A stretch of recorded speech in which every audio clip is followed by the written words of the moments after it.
bisa menjelaskan apa itu kesepakatan kelas? Peraturan yang dapat, peraturan yang kita buat secara bersama-sama. Ada yang lain? Ya, berarti apa itu kesepakatan kelas? Apa? Kata Afia tadi aturan yang disepakati bersama. Ada lagi tak? Apa itu kesepakatan kelas? Berarti setuju dengan Afia. Kalau kesepakatan kelas itu ialah aturan. Oke, sekarang anak bapak semuanya, kesepakatan kelas ini nanti akan mewujudkan apa itu? Kelas impian.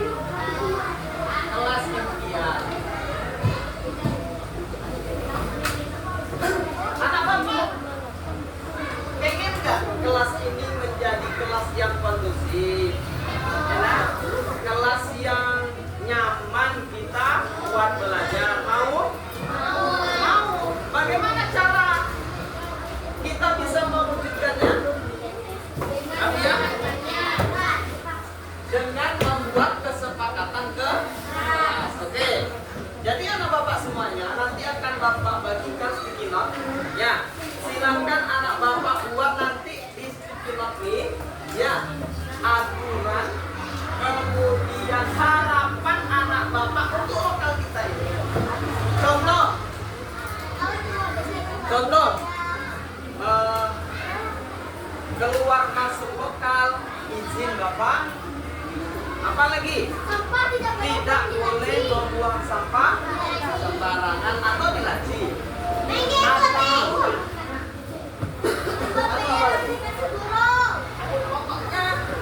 Pokoknya harapan anak bapak di lokal ini maunya apa?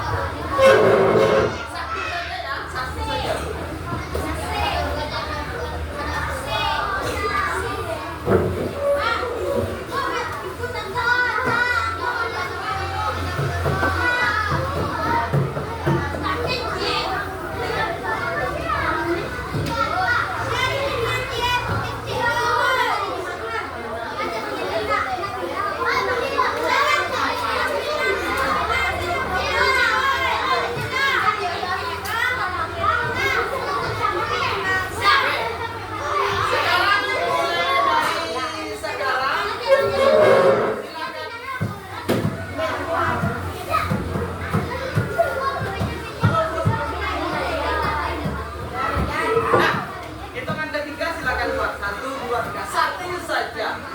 Kesepakatan anak bapak atau harapan anak bapak di lokal kita ini, bagaimana lokal kita ini menjadi lokal yang indah, bukan itu kenyamanan, buat aturan. Ya, contohnya tidak boleh membuli. Atau apa yang sering anak bapak harapkan di lokal kita ini?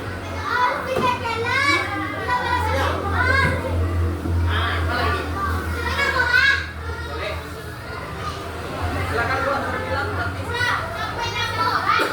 Boleh buat aku. Yang sudah selesai tempel di sini ya.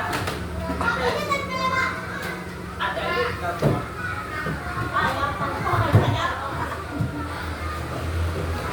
Yang sudah selesai bawa ke depan.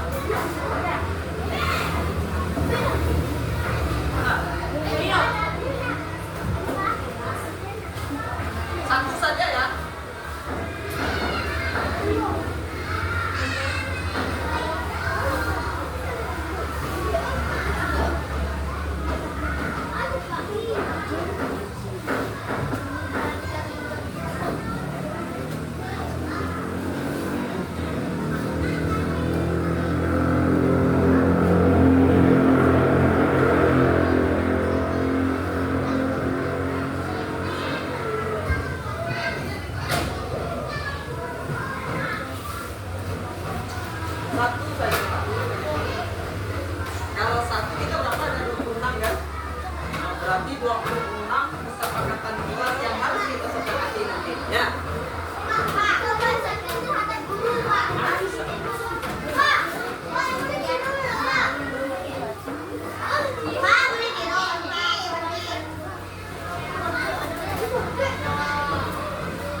mendengarkan guru berbicara. Kita letak di sini ya. Sekarang kita lanjutkan. Mengembalikan barang teman yang dipinjam. Nah ya, mengembalikan barang teman yang dipinjam. Sopan santun terhadap guru. Berarti ini sama dengan mendengarkan guru berbicara. Oke, satu tema berarti ya. Selanjutnya saat guru bicara, tertib dalam kelas dan tidak boleh membuli. Oh ini kedua ya, letak di sini ya. Nanti dia satu kelompok. Lanjut, tidak boleh merusak lokal kelas 6. Oh, berarti di sini kita masukkan ke kelompok 3 karena ini baru temanya. Lanjut, tidak menghina kekurangan teman, berarti letaknya di sini. Tidak boleh membuli ya. Lanjut, tidak boleh berkelahi. Masuk kelompok mana? Kelompok sini. Yang ketiga, mendengarkan penjelasan guru. Masuk mana? Kelompok 1 karena temanya sama. Ini tidak boleh berisik. Nah, masuk kemana dia? Tidak boleh berisik. Masuk kemana? 1, 2, 3.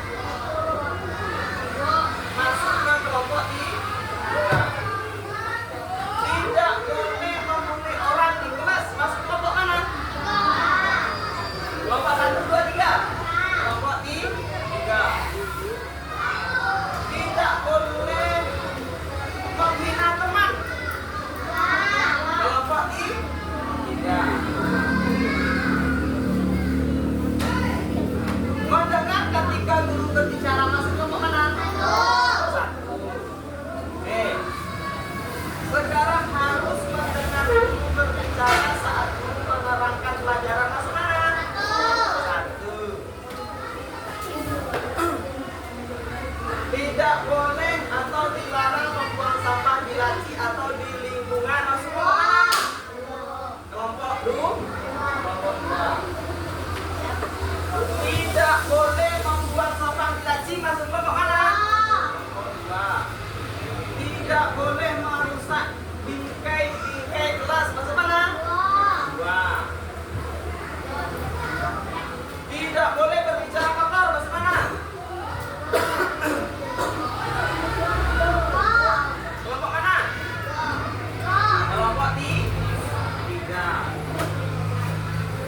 Yang ketiga, memperhatikan guru saat menerangkan pelajaran. Kelompok 1. Tidak boleh melawan kepada guru. Kelompok 1. Banyak satu ya. Oke. Mendengarkan guru. 1, 2. Kelompok 1. Banyak kelompok 1 ya. Tidak boleh dongkol kepada guru. Kelompok 1. Yang terakhir. Tidak membuang sampah dalam laci. 2. Oke. Sekarang anak bapak semuanya. Ini kesepakatan kelas kita. Sekarang kita rubah kesepakatan kelas itu cocok nggak di dalam lokal kita? Kata-katanya cocok nggak? Sekarang kata-kata ini kita perbaiki, kita rubah ke kalimat positif. 1. Mendengarkan guru berbicara, tidak boleh berbicara. Kata-kata yang bagus apa kira-kira?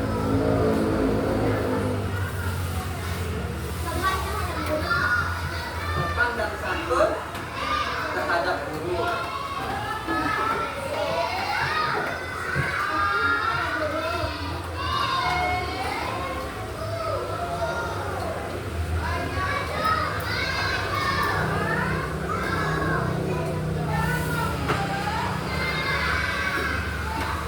Ada lagi yang lain?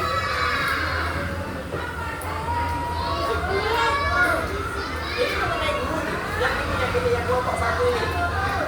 Kita rubah ke kalimat yang positif. dia hormat. Apa lagi hormat dan hormat dan hormat dan patuh. Hormat dan patuh. Apa lagi? Dia menghargai guru. Ketika menghargai guru. Ada lagi? Apa? Sudah di atasnya. Ada lagi?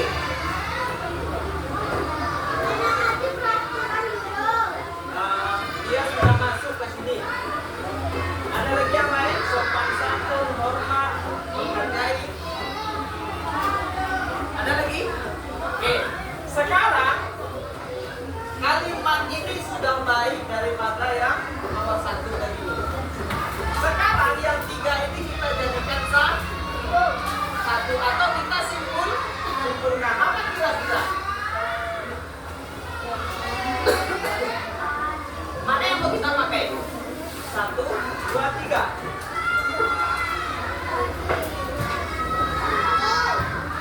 Mana? Kalau kita simpulkan, kira-kira anak bapak semuanya apa kalimat yang bagus, kalimat yang positif? Hormat dan patuh kepada guru. Apakah hormat dan patuh kepada guru itu dia sudah sopan? Sudah sopan? Sudah menghargai? Mana yang bisa mencakup semuanya? Menghargai, hormat atau sopan santun? Kalau dia sudah menghargai, pasti dia hormat dan patuh. Kalau dia sudah menghargai, pasti dia sopan dan santun. Maka gitu.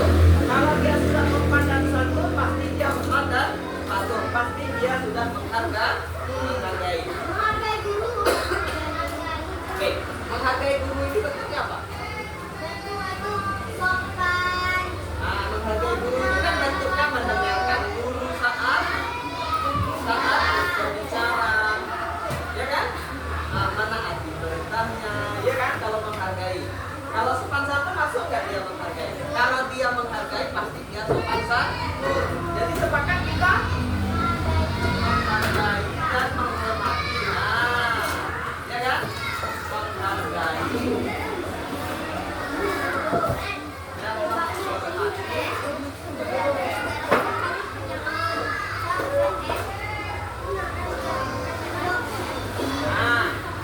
Sudah dapat kita kesepakatan kelas 1 menghargai dan menghormati guru. Ya. Sekarang kita lanjutkan yang kedua. Ini nomor 1, ini nomor 2, ini nomor 3. Kesepakatan kelas kita nomor 3, alifah ya. Mengembalikan barang, tidak boleh membuang sampah di laci, tidak boleh membuang sampah di laci, tidak boleh merusak bingkai kelas, tidak membuang sampah dalam laci. Kira-kira kalimat positif yang baik apa?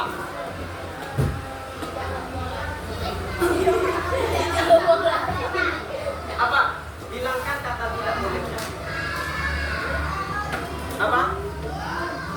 Menjaga. Ya.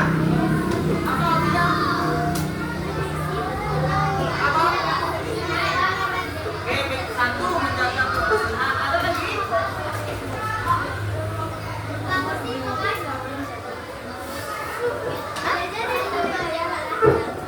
Halo. Sepakat kita menjaga kebersihan? Berarti kalau menjaga kebersihan tidak boleh buang sembarangan, buang sampah sembarangan, tidak boleh buang sampah di laci, ya kan?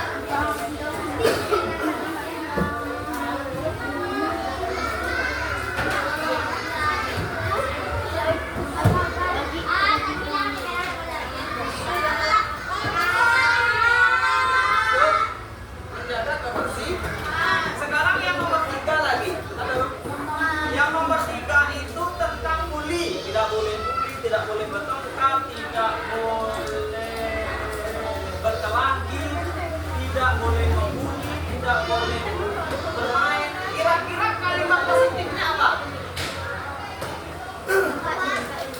Kira-kira kalimat positif kelompok 3 ini apa?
kegiatan pagi hari ini. Baik Bapak Ibu, siang pagi hari ini ada dua nanti yang akan memaparkan. Kita di sini sama-sama berbagi ilmu. Kami tidak menggurui, tapi kita saling berbagi, saling diskusi. Nanti kalau ada pertanyaan, kami harapkan Bapak Ibu aktif. Bapak Ibu aktif ya. Karena di ini surprise ya. Sabananya ada kan ini mau surprise rayuannya.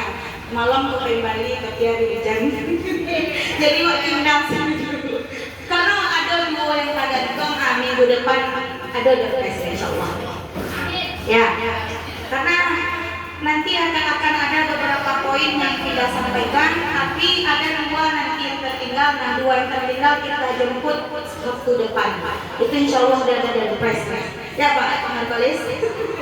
Baik, untuk pagi hari ini kita persilakan kepada Bapak Markolis yang akan menyampaikan budaya positif mengenai apa itu? Yang pertama yaitu tentang paradigma perubahan belajar. Paradigma belajar sesuai dengan filosofi KHD. Tahu Bapak Ibu KHD? Ki Hajar Dewantara, Bapak pendidikan kita. Kita belajar dari beliau. Lalu yang kedua nanti Bapak Markolis juga akan menjelaskan tentang 3 motivasi perilaku manusia. Jadi setiap orang melakukan sesuatu itu pasti ada alasannya. Begitu juga dengan murid kita nanti. Yang ketiga nanti akan ada penjelasan tentang disiplin positif. Ini penting juga. Baiklah, tidak lama-lama kita langsung saja persilakan Bapak Markolis untuk menjelaskan. Bismillahirrahmanirrahim. Assalamualaikum warahmatullahi wabarakatuh. Alhamdulillah, syukurillah, wa ni'matillah, la haula wa la quwwata illa billah. Yang terhormat Bapak Kepala Sekolah yang ikut hadir membersamai kita dalam rangka aksi nyata kami. Kemudian ibu-ibu guru hebat Indonesia. Kemudian selanjutnya Bapak Ibu semuanya, alhamdulillah pada siang hari ini kita masih dipertemukan kembali Allah Subhanahu wa taala dalam keadaan sehat walafiat. Salawat dan salam kita kirimkan kepada baginda kita Nabi Muhammad sallallahu alaihi wasallam. Allahumma shalli ala Muhammad wa ala ali Muhammad. Baiklah Bapak dan Ibu, kami di sini akan menyampaikan beberapa hal yang perlu kita ketahui bersama untuk kemajuan sekolah kita, yaitu aksi nyata budaya positif dalam penerapan segitiga restitusi. Bapak dan Ibu, kita mulai saja. Apa yang Bapak Ibu harapkan dari siswa Bapak Ibu di masa yang akan datang? Apa yang kita harapkan dari siswa Bapak dan Ibu di masa yang akan datang? Kemudian yang kedua, budaya positif apa yang Bapak Ibu sudah lakukan di dalam kelas? Mari kita cari jawabannya. Apa yang Bapak Ibu harapkan dari siswa Bapak Ibu di masa yang akan datang? Siswa yang aktif, siswa yang disiplin, siswa yang berkarakter, berpikir kritis. Sebagaimana profil pelajar Pancasila. Kemudian selanjutnya Bapak dan Ibu, budaya positif apa yang Bapak Ibu sudah lakukan di dalam kelas? Kalau saya lihat sudah ada beberapa dari teman-teman semuanya yang sudah membuat budaya positif. Mungkin ada beberapa yang perlu nanti diperbaiki. Budaya positif itu seperti apa? Kalau saya lihat di kelas 1 ada ini, siswa mengikuti kegiatan belajar dengan giat. Kemudian ada lagi budaya positifnya yang saya lihat di kelas 1 itu saling menghargai teman, saling menghargai guru. Itu sudah bagus Bapak dan Ibu. Mungkin mungkin nanti ada beberapa yang perlu kita perbaiki. Karena di dalam budaya positif itu kita tidak boleh memakai kata tidak lagi, tidak boleh atau dilarang, bukan seperti itu lagi. Selanjutnya filosofi KHD. Oh kemas, siapa yang tahu apa itu filosofi KHD? Ingkarso sulsulodo, ingmadio manungkarso, tutburi handayani. Ini bagi orang Jawa saja yang bisa fasih melafazkan ini. Ingkarso sulsulodo, ingmadio manungkarso, tutburi handayani. Artinya seseorang di tengah kesibukannya harus juga mampu membangkitkan atau membuka semangat. Tutburi handayani, seseorang harus memberikan dorongan moral dan semangat kerja dari belakang.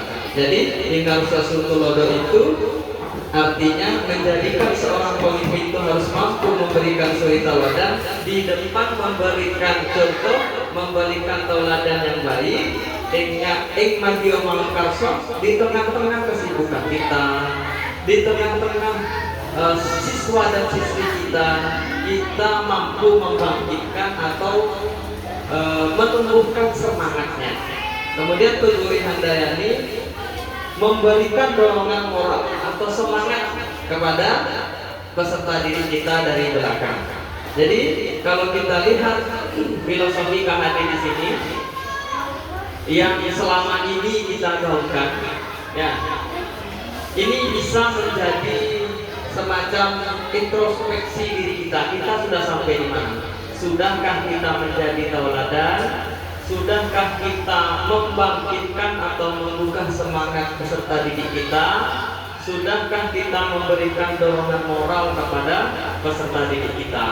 Dari 3 filosofi KHD ini kita sudah sampai mana? Nah, ya. Kemudian selanjutnya Bapak dan Ibu, makna disiplin positif. Ketika mendengar kata disiplin, yang terbayang di benak kita itu, apa yang terlintas di benak kita? Kebanyakan orang menghubungkan kata disiplin itu dengan tata tertib, peraturan, kepatuhan kepada peraturan. Ya, seperti itu kan Ibu. Nah, disiplin. Nah, disiplin itu berarti patuh dan taat, kan gitu. Jadi kata disiplin juga sering juga dihubungkan dengan hukuman. Nah, dari dulu kita waktu mungkin zaman sekolah, kalau orang tidak disiplin pasti nanti konsekuensinya hukuman.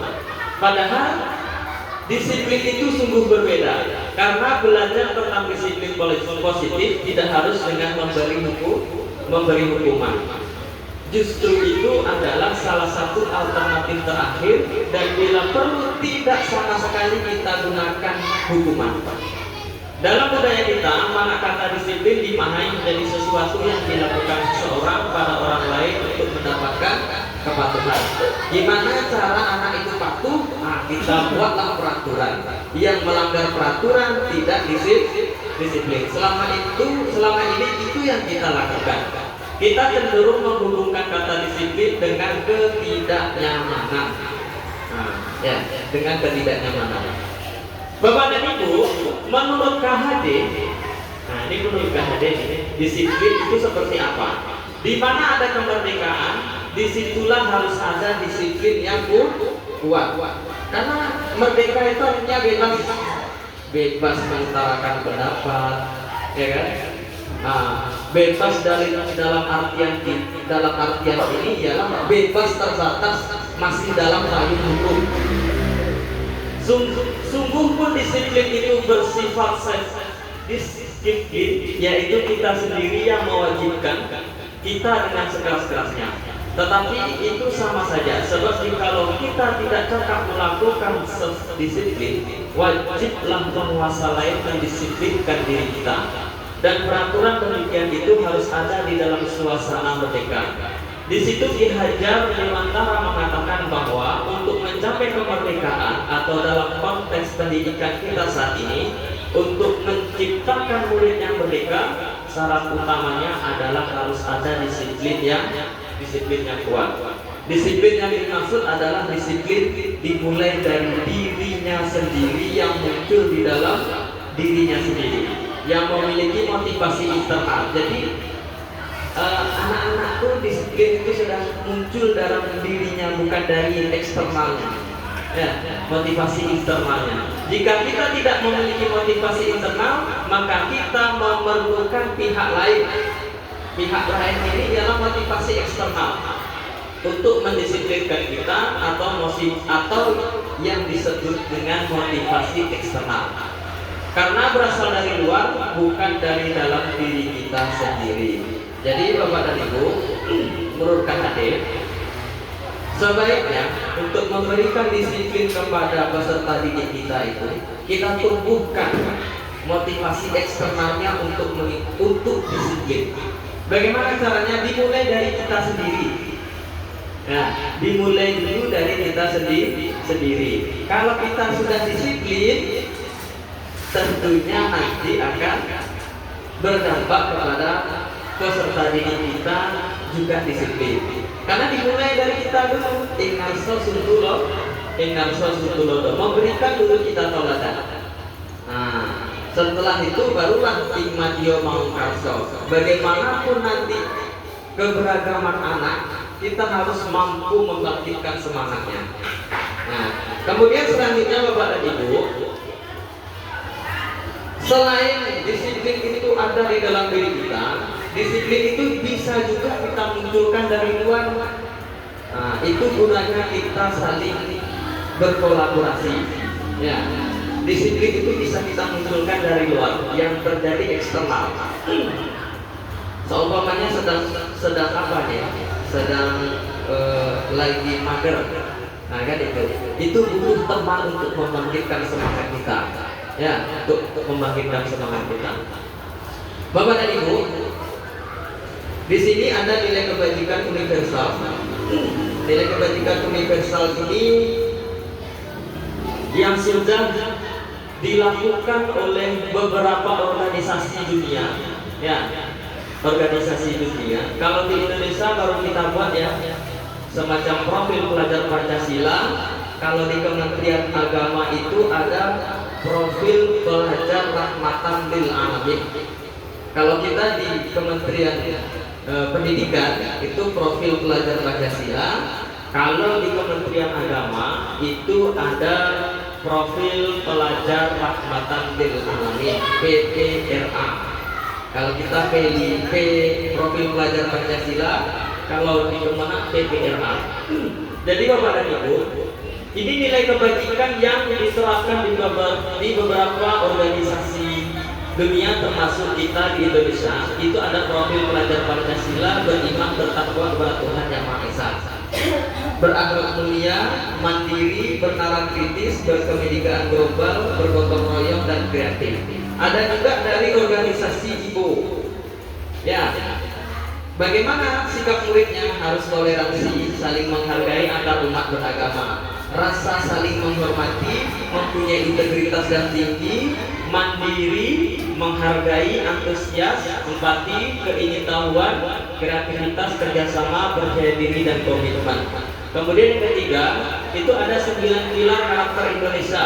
Nah, ya, jadi sebuah organisasi yang di dalamnya juga mempunyai nilai kebajikan, cinta Tuhan dan segenap ciptaannya, kemandirian dan tanggung jawab, kejujuran atau amanah, diplomatis, hormat dan santun, kemudian dermawan, suka menolong dan gotong royong, percaya diri, kreatif, bekerja keras, kemudian kepemimpinan dan keadilan, baik dan rendah hati, toleransi, dan kedamaian dan kesatuan. Ini beberapa nilai kebajikan yang sudah masih banyak lagi kalau kita lihat. Ini kalau di PPRA belum dimunculkan ya, yang profil pelajar rahmatan lil alamin itu ada 9.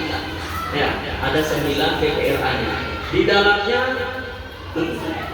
Di dalamnya juga tidak jauh berbeda dengan profil pelajar Pancasila. Di atas juga beriman dan bertakwa, kemudian bertakabur, seperti bernalar kritis, bergotong royong dan lain sebagainya. Bapak dan Ibu, ini pentingnya kita memberikan nilai-nilai positif kepada anak kita. Jadi kalau dulu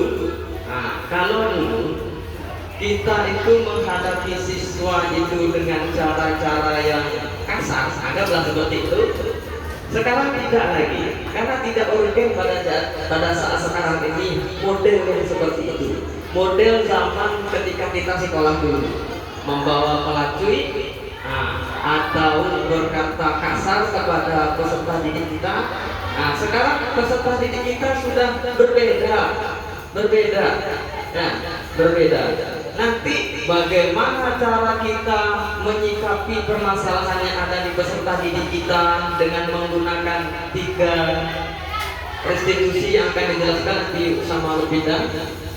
Kemudian bagaimana cara kita membuat agar siswa kita itu disiplin yang tumbuhnya dari internalnya. Nah, jadi tugas kita itu menyadarkan siswa kita ini yang perlu, bukan kita paksa untuk sadar, tapi menyadarkan peserta didik kita berbudaya positif, berkarakter, berpikir kritis. Inilah yang diharapkan oleh Ki Hajar Dewantara, merdeka belajar.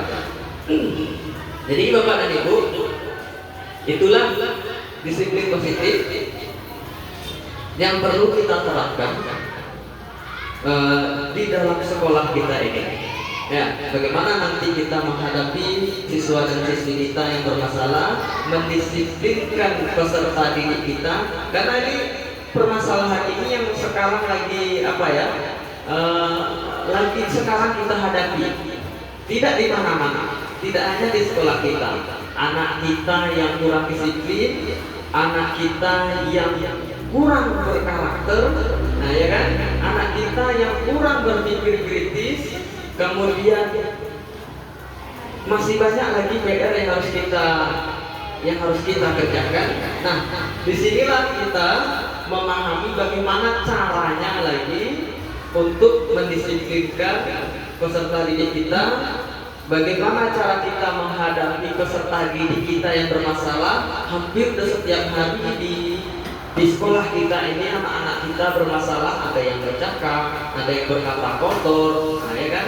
Kemudian ada yang membuli, kan itu. Kemudian di dalam lokal pun ketika belajar, anak sering keluar masuk, tidak saling menghargai, saling membuli.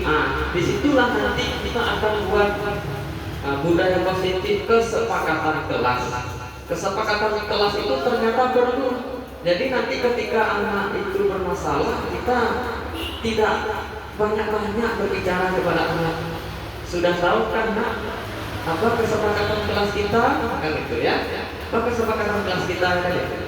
Ini kan itu. Nah, berarti kalau anak mengerjakan hal seperti itu, berarti anak tidak bertanggung jawab. Nah, jadi anak bapak semuanya, itu upaya kita menyadarkan peserta didik kita, ya, menyadarkan peserta didik kita bahwasanya yang dia lakukan itu, ya kan, tidak baik, kan itu. Selama ini kan kita enggak, ya kan, selama ini kita ya termasuk saya. Kalau bermasalah langsung viral. Kita tidak menggali dulu, tidak, karena selama ini kita tidak tahu caranya menghadapi, ya kan, peserta didik yang seperti itu. Nah, di sini Bapak Ibu semuanya, kita nanti akan diajarkan bagaimana caranya nanti kita menghadapi siswa-siswa yang seperti itu. Intinya di dalam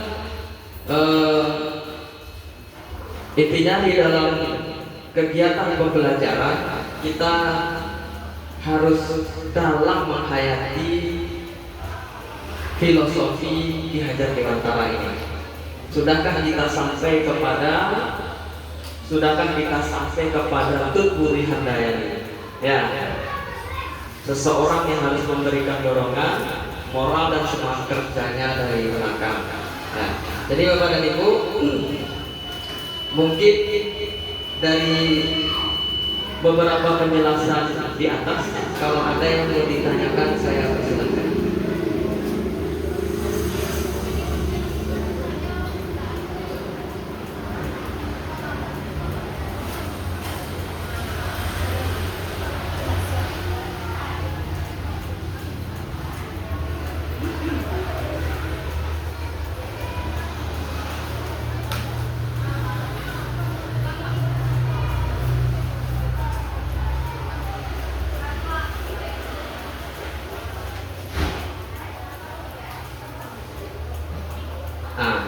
Kalau tidak ada Bapak dan Ibu, kita lanjutkan.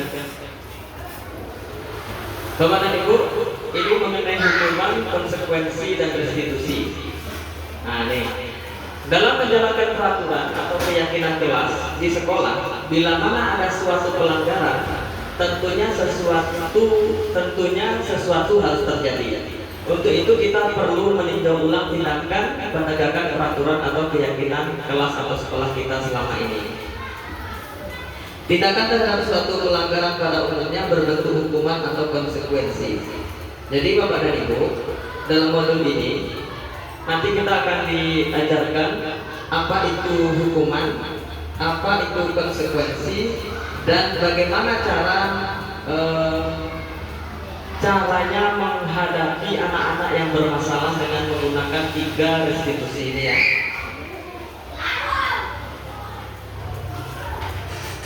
Nah, jadi ini Bapak dan Ibu.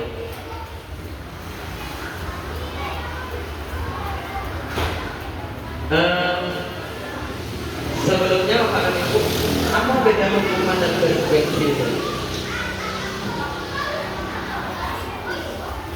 Nah, jadi Bapak dan Ibu, hukuman dan konsekuensi itu,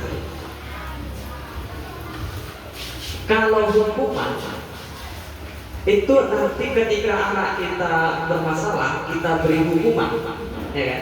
Kita beri hukuman. Itu biasanya anak kita nanti akan dongkol sama kita, kemudian akan timbul dalam dirinya itu nanti sifat pendendam kepada kita. Itu kalau kita pakai hukuman. Kemudian kalau konsekuensi, Bapak dan Ibu, konsekuensi itu sesuatu yang sudah kita buat, ya, kesepakatan yang sudah kita buat. Kemudian apa konsekuensinya ketika kita melanggar? Nah, jadi hukuman dan konsekuensi, ya kan? Dia sama tapi berbeda. Ujungnya nanti anak ketika melakukan hukuman itu akibat konsekuensi, itu akibat daripada pelanggaran yang diperbuatnya. Jadi kalau kita buat di dalam lokal kita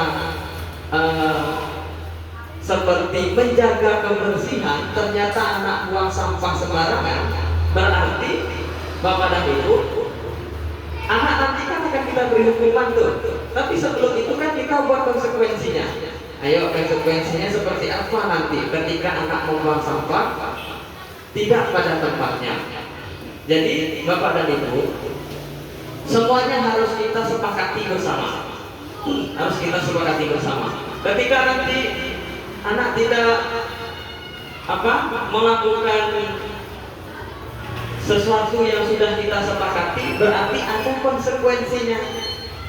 Konsekuensinya itu kan berarti hukuman nanti, ya kan? Hukuman yang sudah kita sepakati bersama. Jadi kita nggak susah-susah dalam kalau anak buang sampah, ayo konsekuensinya apa? Nah, itu. Kalau buang sampah sembarangan, Pak belum tak marah-marah, habis energi kita kan? Oke. Kemudian selanjutnya Bapak dan Ibu, sebelum kita memberikan konsekuensi, di sana nanti akan kita belajar bagaimana caranya nanti ya restitusi ya, masalah yang perlu kita pecahkan. Nah, murid belajar bertanggung jawab daripada perilaku yang sudah dilakukannya. Kemudian ini nanti akan kita praktekkan sama Bu Pinda nantinya, yang restitusi ini. Ya, yang ini sekarang kita pengenalan saja terlebih dahulu. Jadi selama ini yang kita berbuat, anak nggak pakai sepatu yang sesuai, itu kan. Jadi itu yang perlu kita rubah lagi kan itu. Kita rubah lagi, kita sepakati bersama. Kemudian pagi-pagi kesepakatan bersama ini biasanya Pak kalau bisa itu di awal semester. Di awal semester. Jadi nanti di awal semester itu kita sosialisasikan kepada peserta didik kita budaya-budaya positif, kemudian kesepakatan bersama kita apa? Mulai dari seragamnya, mulai dari sepatunya. Nah, kan setiap hari kan hampir itu yang kita permasalahkan setiap pagi itu. Makanya nanti harus kita sosialisasikan ketika awal semester. Ya. Awal semester kita sosialisasikan di lapangan, Kemudian nanti Bapak dan Ibu setelah kita sosialisasikan, anak kan tahu tuh, oh berarti dia harus seperti ini. Nah, berarti ketika apa namanya peraturan, nah, peraturan yang sudah dibuat bersama tadi, itu kan nanti ada konsekuensinya itu. Nanti kalau tidak membawa apa, tidak memakai sepatu tidak warna hitam, umpamanya apa konsekuensinya yang harus dilakukan anak? Kan itu. Nah, di sini hukumannya harus mendidik. Itu, hukumannya harus mendidik. Kalau bagi saya guru agama, itu kan, bagi saya guru agama, berarti hukumannya itu bisa membaca Asmaul Husna, baca Al-Quran. Mungkin kalau dari Bapak dan Ibu nanti baca Pancasila, kan itu, atau operasi semut seperti gotong royong. Operasi semut itu membuang sampah, mencari sampah di sekeliling apa kan. Jadi itu yang harus kita sepakati bersama. Nanti akan berubah dari hukuman menjadi konsekuensi. Tidak serta merta kita menghukum anak langsung ini kan itu. Jadi kesepakatan itu harus kita buat bersama. Jadi lebih ringan lagi kalau kita lakukan hal seperti ini, nanti lebih ringan nanti kita akan mengatur anak-anak kita. Karena kita tahu, alhamdulillah di kelas 6 agak-agak sudah hafal kan itu. Nah, setelah saya buat kesepakatan bersama itu, jadi takut ya. Walaupun nanti dia takut dulu, nanti kan anak-anak itu kan gitu. Takut, setelah itu nanti akan timbul kesadaran. Nah kan itu. Kalau di kelas kan ini kan membuli ini kan, mengejek, menyampaikan nama, buat kesepakatan bersama, menjaga menghargai dan menghormati teman, kan itu. Konsekuensi daripada pelanggaran ini nanti apa, kan itu. Ini kan itu. Oh, jadi anak itu tahu nanti kan itu, sadar dengan apa yang dilakukannya. Baiklah Bapak dan Ibu, nanti lebih lengkapnya akan disampaikan oleh Ibu Linda. Dari sini mungkin kalau ada pertanyaan saya persilakan. Kalau tidak ada saya akhiri. Boleh Bu Mitra, saya persilakan. Nanti nggak dapat download.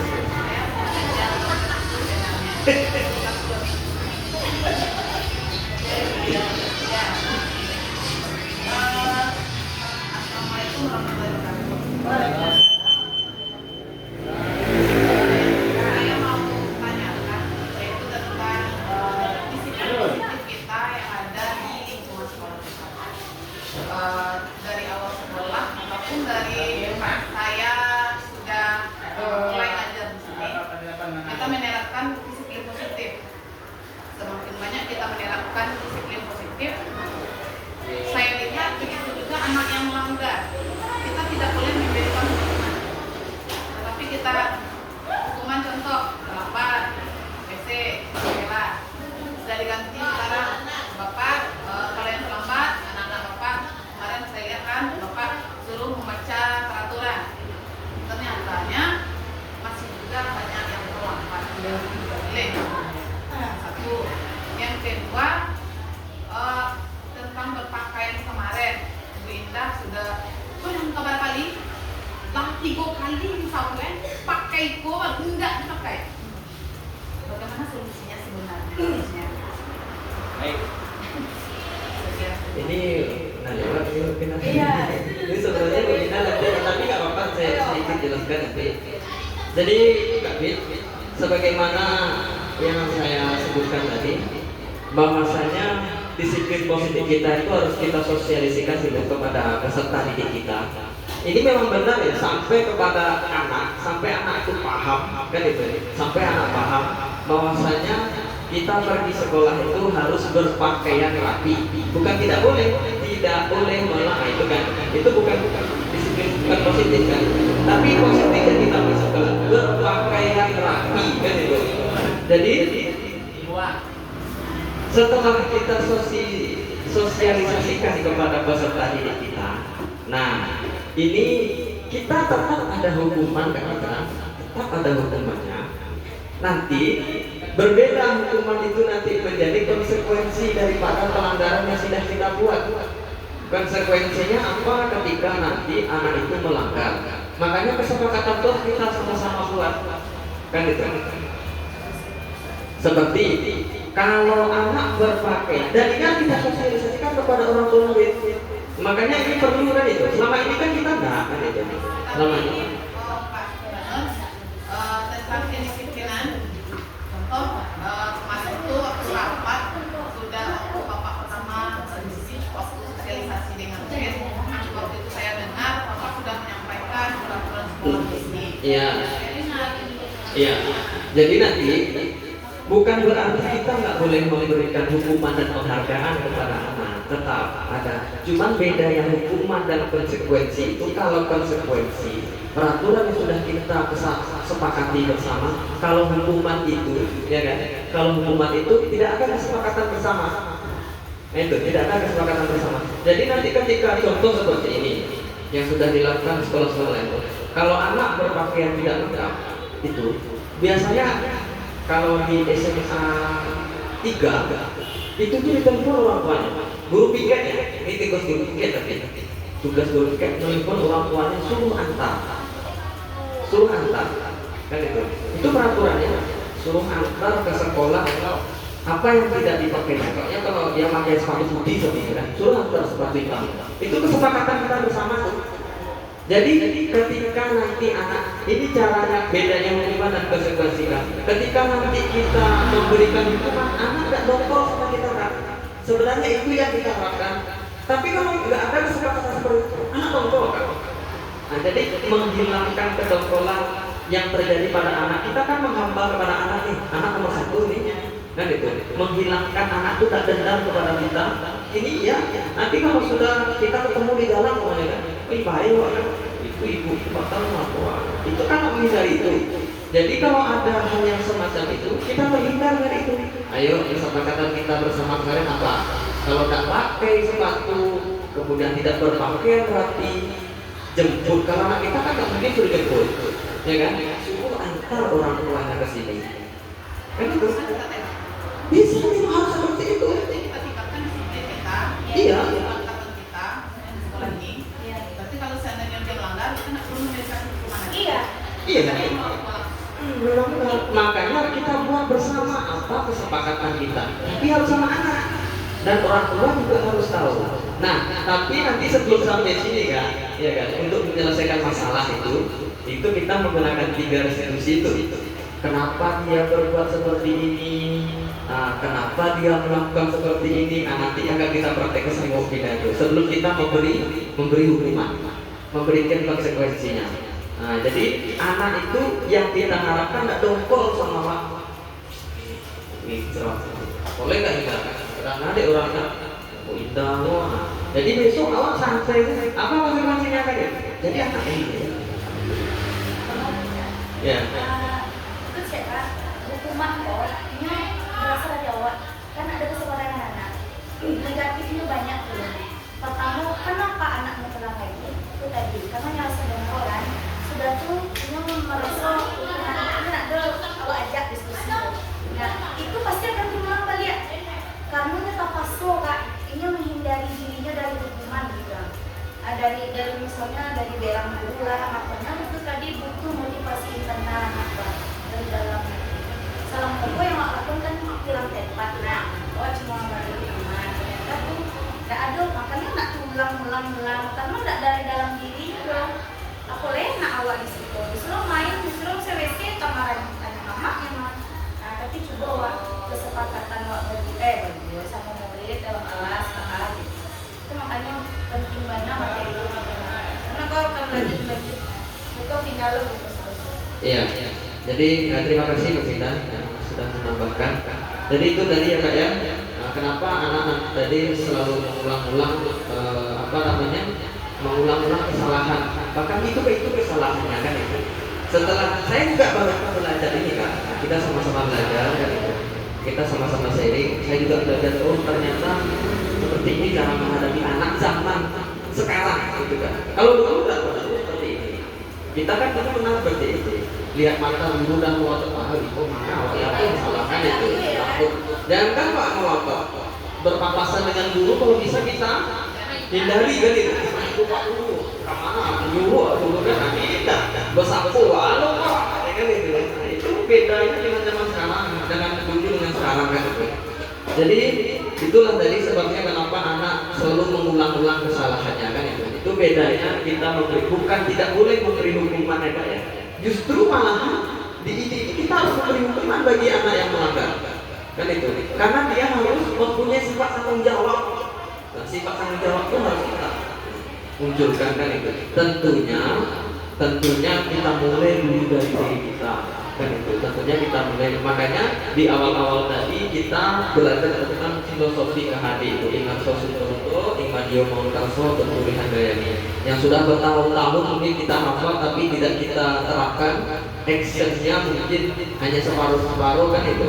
Kalau sekarang kita menjadi guru memang harus royal, memang harus mendahulukan murid kan itu. Tapi kalau saya lihat ini lebih memudahkan kerja kita. Jadi kalau datang nanti anak yang bermasalah banyak orang ngomong apa ini anda kerjakan, anak tak mendongkol. Insya Allah nanti akan timbul dalam dirinya itu nanti, oh ya masya Allah. Jadi sadar ya, kita guru kita sekarang, tugas kita itu hanya menyadarkan anak, sadar anak akan tugasnya, sadar anak akan tanggung jawabnya kan itu. Jadi timbul nanti motivasi internalnya kan itu. Jadi itu kan Bapak dan Ibu yang bisa saya sampaikan. Nanti lebih jelasnya, actionnya nanti banyak sama Bu Meda tentang gimana cara menghadapi anak yang bermasalah, kemudian bagaimana nanti cara melakukan budaya positif di sekolah kita. Kurang dan lebihnya mohon maaf. Astagfirullah khairat. Wabillahi taufiq wal hidayah. Assalamualaikum warahmatullahi wabarakatuh. Gitu sih.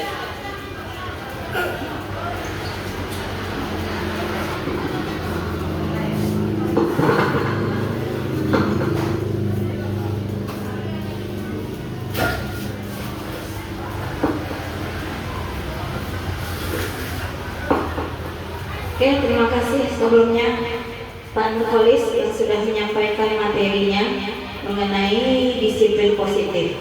Kita lanjutkan Bapak Ibu mengenai budaya positif ini. Ada 4 poin yang akan kita sampaikan, namun mungkin karena kendala waktu kita bahas dulu yang 2 ini dulu. Nah, nanti baru kita sampai ke yang 2 lagi ke belakang. Oke, kita lanjut. Yang pertama yang akan kita bahas adalah kebutuhan dasar manusia. Tadi menarik ya pembahasan kita tentang bagaimana kondisi anak kita sekarang ya.